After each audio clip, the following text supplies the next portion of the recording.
Ás e 3 suited, eu abro, Big Blind paga. Esse é um board que é o seguinte, né?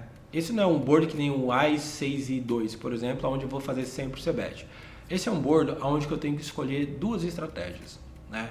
Quer dizer, a estratégia que eu vou utilizar aqui vai ser a seguinte: ou eu vou fazer size alta nesse flop, ou eu vou dar check e no turn eu vou decidir o que fazer dependendo do que o meu oponente fizer. Se ele faz uma size baixa, eu vou jogar de um jeito; se ele faz uma size alta, eu vou jogar de outro; e se ele dá check, aí eu vou apostar meu range inteiro, certo? Então aqui eu gostaria de ver com esse backdoor com Wise aqui uma size de 66%, 70% do pot. Vamos ver o que aconteceu? Eu não gosto dessa jogada aqui, mas também não condeno totalmente, porque tem valor showdown. Mas eu prefiro muito mais fazer 66% com backdoor flush, principalmente com uma overcard. Aí o meu oponente deu check. Quando o meu oponente dá check, no turn, 2 checks seguidos, você não pode deixar passar. Não deixa passar. O que você tem que fazer? Ataca o cara. Tem que atacar o cara aqui. E aí você vai ter duas sizes, uma size média ou baixa e uma size alta. Com esse Ás aqui, com o flush draw, eu já prefiro fazer uma size alta aqui. Meu oponente vai pagar com muita coisa pior e ainda tem valor de showdown que eu posso ganhar caso ele misse alguma coisa, certo? Não, outra vez o cheque, cara, olha só.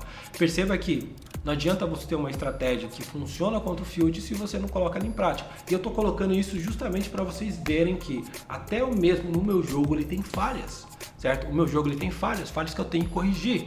E essas falhas eu corrijo como? Fazendo os reviews que eu faço. Eu peço para alguém avaliar os meus torneios, eu peço a opinião dessas pessoas e também eu avalio o que, por exemplo, o GTO Wizard faria, o que o PioSolver faria, né, nessa situação ali contra o nosso field e tal. Eu já não gosto desse cheque, não gosto mesmo. Por mais que tenha valor de showdown, flush draw, o oponente vai pagar com muita coisa pior, ele vai foldar muita coisa no turn e você já puxa um pote de 1.400, já resolve logo a situação. E aí a gente acerta o flush, por sorte nosso oponente acerta a sequência, ele decide sair apostando uma size baixa, certo? E aqui é aquela velha história, né? Size baixa no river tá pedindo para tomar raise, só que nesse caso o nosso raise ele é mais óbvio, né? Porque a gente tem o flush, o nut flush draw. E aí eu faço 3.000 porque eu pensei que ele ia pagar com qualquer coisa e ele me surpreende com o chove. Eu falo, o quê? Tá chovendo por quê? E aqui o oponente fez uma jogada horrível porque, é que nem eu falei pra vocês, né? Seus oponentes nesse field cometem muitos erros, eles não sabem largar certas mãos, mesmo em situações que são óbvias que eles estão perdendo feio, então eles acabam entregando todas as fichas pra gente. Perceba, você tá num torneio onde seus oponentes cometem mais erros do que você, sua chance de longe também é boa. Olha só, aqui eu fiquei cerca de 25 mãos sem vir uma mão boa pra mim jogar. Esse Dame Valete Suited é a primeira mão boa em 20. Agora, olha só que interessante. Sabe todos aqueles erros que eu cometi lá atrás? Certo? Imagina que eu tenho menos fichas e eu fico 25 mãos sem poder jogar porque não vem uma mão boa. Eu iria ficar com menos de 10 Big Blinds, por exemplo. Aí eu seria obrigado a me colocar numa situação onde eu iria acabar perdendo muitas fichas ali, tendo que ir de all-in, me colocando numa situação que dificilmente eu vou ganhar com tanta frequência assim e voltar pro torneio, certo? Agora, se eu não cometo aqueles erros lá atrás, eu teria mais fichas do que eu tenho agora, certo? E eu estaria mais seguro quando eu tivesse, por exemplo, em situação. E eu estaria mais seguro também porque essas fichas me permitiram ficar 25 mãos sem jogar e ainda ter uma stack razoável aqui de 50 Big Blinds, é isso, 50 Big Blinds.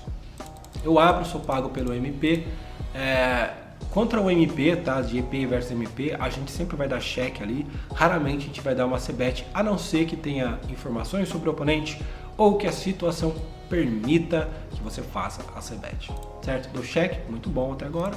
O oponente deu check behind, o que é perfeito pra gente. A gente já vai começar a apostar por valor no turn. E no turn, size baixa é excelente. Vou ver o que eu fiz, dei check de novo. Olha isso, cara. Essa passividade tá me matando fazendo essa review. Quando eu tô lá fazendo a review sozinho, eu sempre tô anotando um monte de coisa, certo? Então, um dia eu vou fazer aqui pra vocês entenderem como que eu estudo na minha review. E aí eu faço anotações, joguei passivo aqui, joguei de uma certa forma aqui, eu faço anotações e depois eu faço um top 5 erros que eu cometi, que eu tenho que trabalhar na semana. Esse jogo passivo meu seria top 1 dos principais erros da semana que eu tenho que corrigir, só para vocês terem uma noção.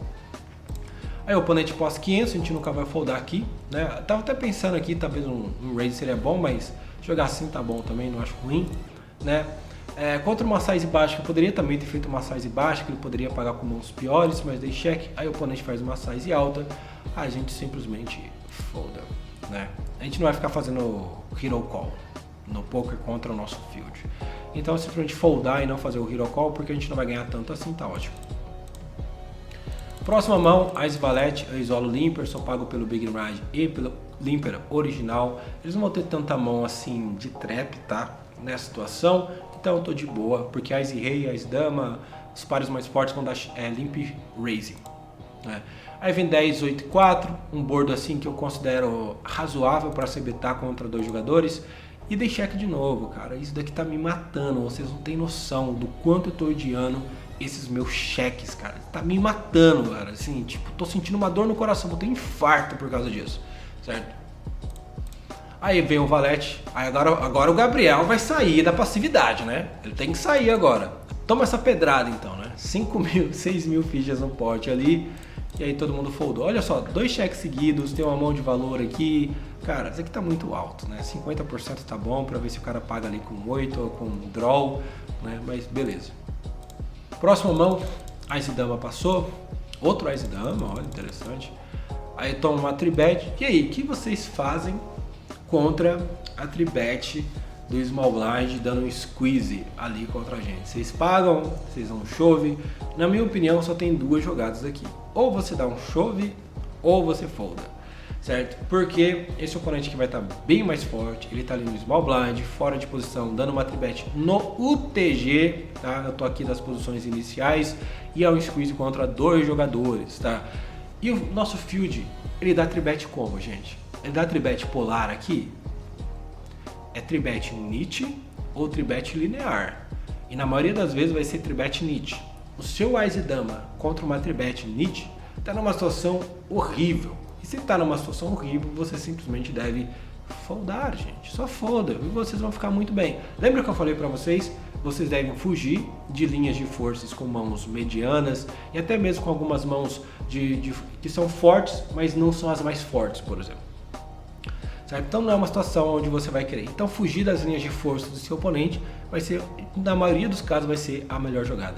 O Gabriel ali, ele tá querendo dar um infarto hoje, certo? Essa jogada para mim foi horrível. Ou folda ou dá um chove, né? Porque nosso field, nosso Ice Dama off não vai ficar jogando tão bem contra as tribets do nosso oponente e a gente vai errar na maioria das vezes no flop e vai foldar no flop na maioria das vezes. E mesmo que a gente acerte a dama ou acerte o Ice, a gente não vai ficar tão confortável. O Ice, né, se a gente acerta o Ice, a gente fica mais confortável, porque a gente tem um top pair good kicker. Agora, quando a gente acerta a dama, o cara pode ter o Ice, pode ter o Rei, entre outras mãos ali, né? Aí vem 5, 5 valete. O que o Gabriel vai fazer agora? Ele vai foldar, né? Porque ele já entregou 4 mil fichas ali, e essas 4 mil fichas, por causa desse erro, podem fazer enorme diferença lá na frente. Então, honestamente, foldar ali era a melhor jogada, certo? Então eu tô colocando aqui para vocês verem meus erros e eu considero isso um erro grande. Aqui, por exemplo, esse Ice 6 suited, ele é uma mão muito boa para você dar uma tribet contra o seu oponente aqui. Mas por que é uma mão boa, certo? Ela é uma mão boa porque ele está bloqueando as mãos fortes. Está bloqueando o Ice Rei, o Ice Dama, o Ice Valete, o Ice 10. Também bloqueia as mãos que o oponente poderia dar 4bet ali, como o Ice Rei, com o Ice Dama, entre outras mãos, certo? Ela é suited, o que é muito boa. O 6 não é tão bom assim, porque dificilmente você vai fazer uma sequência. Por exemplo, se você tem Ice 2, Ice 3, Ice 4, Ice 5, você tem chance de fazer uma sequência ali, que se bate, né? Você pode pegar broca, pode fazer essa sequência. Aqui também você pode pegar o flush draw, certo? E o oponente também ele vai pagar com muitas mãos que ele vai foldar no pós-flop. Chegou ali no flop e ele errou, ou ele tem um par 7-7, por exemplo, e tem duas over ou uma over, ele vai foldar quase sempre no forte tribetado. E também é muito importante você lembrar que o nosso field, ele folda muito nesse tipo de situação, tá? Ele vai ter mais fold do que deveria. Por mais que ali nas posições iniciais, o fold deles fica próximo ali, muitas vezes, à teoria. Certo? Então o fold aqui eu não gostei muito não. A tribet era uma excelente jogada. Rei 10 suited, a gente poderia ter isolado aqui, né, para, sei lá, 4 mil, que seria uma boa ideia. A gente decidiu só completar. Temos o backdoor com duas overcards e vamos simplesmente foldar contra esses chofres. Se a gente acerta alguma coisa, imagina se a gente acerta uma sequência, um 7-7, se a gente tem um par como Ais, olha só o tanto de ficha que a gente poderia ganhar aqui. Tem muito cara louco no nosso field, galera. A gente só paga, não acho tão ruim porque a gente está dominando algumas mãos que ele abre. O oponente aposta, a gente folda. Aqui eu não vejo... aqui eu não considero esse fold como bom, tá? Porque a gente tem uma overcard no Ice, se a gente acerta o Ice tá bom. A gente tem o backdoor flush, que é muito bom.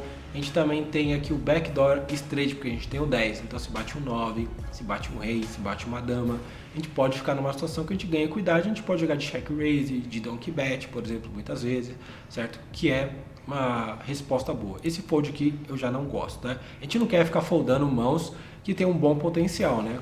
Principalmente com os backdoors aqui, mais overcards. Aqui é uma mão que eu considero praticamente infoldável contra uma size dessa daqui. Inclusive, tá?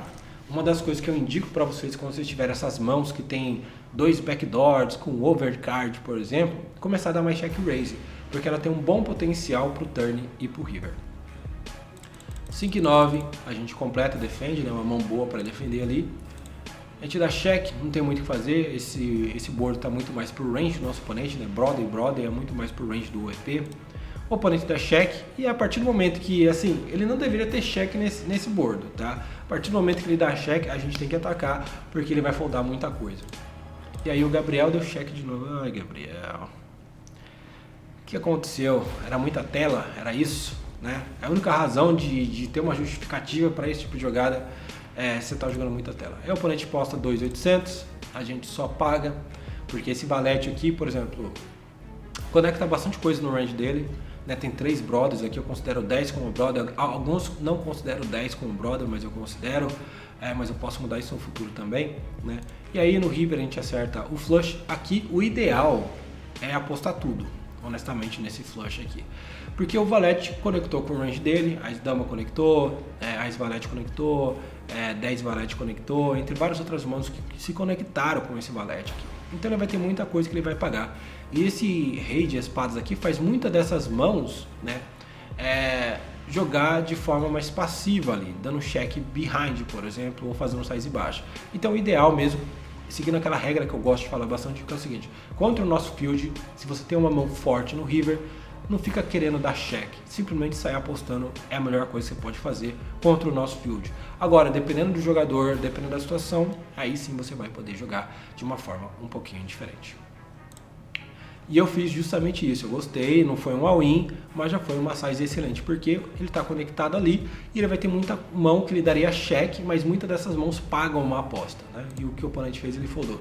Talvez sei lá, meio pote seria melhor, mas tá bom. Tomando a iniciativa já tá bem melhor, porque você vai extrair mais fichas desse jeito. Dame 10 a gente chova direto, um pouquinho mais de 10 big blind, mas 11 ou 12 já dá pra chovar dessa posição tranquilo. Cara pá com dame 9 suited, né? A gente pegou o cara numa boa situação dominando ele e conseguimos não splitar o pote, o que é perfeito. E aí a gente já foi lá pra 30 big blinds, mais ou menos, tá ótimo. Próxima mão, Ice Rei novamente. Nosso oponente dá uma tribet aqui, a gente tem que fazer o quê? Tem que chovar, não tem escolha, porque os caras eles dão tribet e pagam com muito lixo, certo? Olha só, pagou, né? O outro erro do oponente, que foi perfeito pra gente. Agora, olha pra onde que a gente foi agora. Olha a quantidade de fichas que a gente tem agora, porque o nosso oponente cometeu um erro que deu muitas fichas pra gente. Rei 10 a gente abre, aqui é tranquilo foldar agora. Aí já dá aquela impressão, né, que o oponente está perseguindo a gente, né? Se não me engano, ele quer um torneio KO também, então tem essa, né? Dame valete. Oponente paga, aqui é C-bet tranquila, oponente folda. Ice 6 a gente abre, o oponente paga lá atrás. A gente acerta o 6. Eu já sei que seu oponente é mais agressivo, então eu tenho duas opções aqui com o meu 6. Como que eu sei que ele é agressivo? Então o check raise é melhor aqui por proteção, para ganhar um pote na hora e negar a agressividade dele depois, né? Que ele vai foldar muita coisa. Eu também posso pagar e ver o que ele vai fazer. Só que é o seguinte, contra o oponente que tem o fator agressão, tá? Que é alto ali pro turn e pro river, né? E tem um jogo futuro que é bem ruim, por exemplo, se vir qualquer carta maior que o 9 é ruim, se vir uma carta de espadas é ruim. Então se eu só der call aqui, eu tô ferrado basicamente, porque chegou no turn, veio uma dessas cartas, ou até mesmo não venha nenhuma dessas cartas e o oponente aposta forte de novo, eu tô ferrado. Então nós temos o fator do jogo futuro imediato ser ruim e temos um fator do oponente ter um fator de agressão alta ali. Então, se eu tenho um jogo futuro imediato ruim e um fator de agressão alta, eu tenho duas escolhas com o meu Ás e 6. Ou eu vou dar check raise com uma size maior, ou eu vou foldar. O que será que eu fiz aqui? Porque eu pagar aqui eu não acho uma boa ideia. Vamos ver se o Gabriel seguiu a linha passiva. Se o Gabriel seguiu a linha passiva, cara, eu vou ter um infarto aqui e você já pode chamar a ambulância.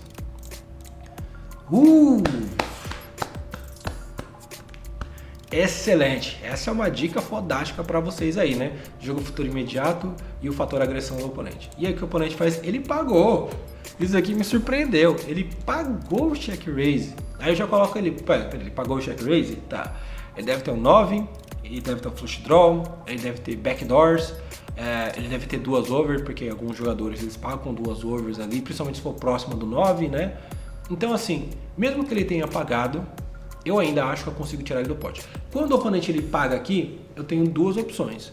Ou eu desisto do pote, certo? Ou eu continuo apostando no turn, já que ainda tem muitas mãos que eu estou extraindo delas. Por exemplo, se tiver um flush draw, eu estou na frente ainda, certo? Se ele tiver, por exemplo, um Ás, que é backdoor, e vem um Ás no turn ou no river, eu estou na frente aí, certo? Então, no turn eu já vejo muito mais razões para transformar o meu 6, que supostamente ele poderia ganhar no showdown, eu vou transformar ele em blefe, porque eu faço ele pagar com mãos piores, eu faço ele foldar um monte de mão, como por exemplo, ou ele vai foldar com rei e dama no turn, ou ele vai pagar se eu for com uma size alta, certo? E aí bate o 10. No 10 é meio complicado, porque primeiro que ele está próximo do 9. Então, ele vai acertar bastante coisa que o meu oponente ele poderia ter, que é próximo do 9. Valete 10, dama 10, certo? Ele poderia ter 8 e 10. Ele poderia pagar com backdoor, por exemplo. Então esse 10 não me ajuda muito. Ainda completa o flush. Então se eu já estava numa situação horrível, que eu já pensei, pô, eu já tenho que decidir se eu vou desistir do pote ou se eu vou blefar o meu parzinho de 6. Nesse turn, eu já tenho a certeza que eu vou desistir do pote. Tá? Então, eu vou dar check aqui, viu? Dei check, interessante, porque esse 10 é uma porcaria, na minha opinião, pro meu range de check raise, porque se conecta bastante com o range que ele vai pagar aqui. O que eu não sabia é que ele pagava tão aberto assim o check raise. Se eu soubesse que ele pagava tão aberto o check raise, eu já começaria a pensar em apostar nesse turn. Ele deu check behind, então assim, se ele deu check behind, ele pode ter o 9? Pode, porque o 9 vai dar check behind muitas vezes aqui, quando deveria apostar. Por que eu acho que o 9 tem que apostar? Ele tem que negar a equidade em várias mãos, ele vai extrair do flush draw, ele faz mãos piores pagar, então é uma boa ideia você estar apostando ali o 9 no turn e você nega a agressividade, porque se você der check behind, eu já começo a pensar assim, eu posso blefar aqui? Certo? Porque o cara vai pagar com 9 no river? Não sei, certo? Mas aqui eu basicamente desisti da mão, como eu falei pra vocês, né? E aqui ainda eu tenho chance de ganhar no showdown. E o meu oponente, ele decidiu fazer uma size pequena, só que aqui eu já penso assim, meu caro, você vai ter o que aqui? A única mão que eu pensei que faria sentido dele estar fazendo isso seria o 9, mas ele vai ter o que aqui apostando aqui? Eu dei 2 check, ele vai fazer 14 aqui, eu falei, eu vou ver, certo? Aí eu fui lá, vi, ele tinha rei e dama. Agora se ele faz uma size alta aqui, eu simplesmente foldo, mas contra uma size tão baixa, eu falei, cara, eu tenho chance de ganhar isso aqui, e se eu perceber que eu tinha chance, fui lá e paguei. Agora vem a cereja do bolo, que é o seguinte, eu vi a mão dele. A mão dele que ele pagou o check raise. Então, quando eu der check raise no flop, eu tenho que fazer check raise maior para proteção. E quando ele faz size baixa no river, depois de check check, por exemplo, eu já sei que é fraqueza e eu tenho que pagar com minhas mãos de valor, porque nesse caso, as nossas bluff catchers começam a ganhar dinheiro. Porque lembra que eu falei, você não quer ficar fazendo bluff catch contra o field, a não ser que você tenha informação do seu oponente. Olha essa informação aqui, não é boa o suficiente para você fazer as suas pagar sizes pequenas desse oponente em questão quando ele fizer essas jogadas aqui que não faz muito sentido, né? E aí a gente puxou um pote gigante